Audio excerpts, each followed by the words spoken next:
Renungan Harian Pria Jumat, tanggal 18 November tahun 2022. Tangisan Pertobatan, Lukas 22 ayat 62. Lalu ia pergi keluar dan menangis dengan sedihnya. Yesus mengatakan kepada Petrus bahwa ia akan menyangkal Yesus 3 kali sebelum ayam berkokok. Tetapi Petrus dengan kesombongannya mengatakan kepada Yesus bahwa ia tidak akan menyangkal Yesus. Bahkan Petrus mengatakan bahwa ia bersedia masuk penjara dan mati bersama-sama dengan Yesus. Ternyata perkataan Yesus benar, dan Petrus menyangkal Yesus.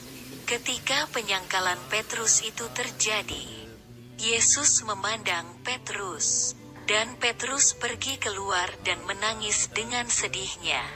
Ini membuktikan bahwa Petrus mempunyai hati yang lembut.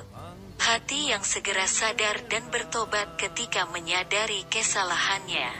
Sebagai manusia, Anda dan saya juga bisa gagal dalam melakukan kehendak Tuhan. Dan kita harus mempraktekkan sikap hati yang lembut yang dipraktekkan oleh Petrus. Sikap hati yang segera menyadari dan bertobat ketika gagal melakukan kehendak Tuhan. Ketika kita tidak mempraktekkan sikap hati yang lembut, maka lama-kelamaan hati kita menjadi keras dan sukar untuk dibentuk oleh Tuhan. Bagaimanakah caranya agar kita selalu dapat mempraktekkan sikap hati yang lembut, yang mau dibentuk oleh Tuhan? Setiap hari mengisi hati kita dengan kebenaran firman Tuhan dapat membuat hati kita semakin lembut. Jadi bacalah firman Tuhan setiap hari, renungkanlah dan lakukanlah. Maka kita akan dapat mempraktekkan sikap hati yang semakin lembut bagi Tuhan.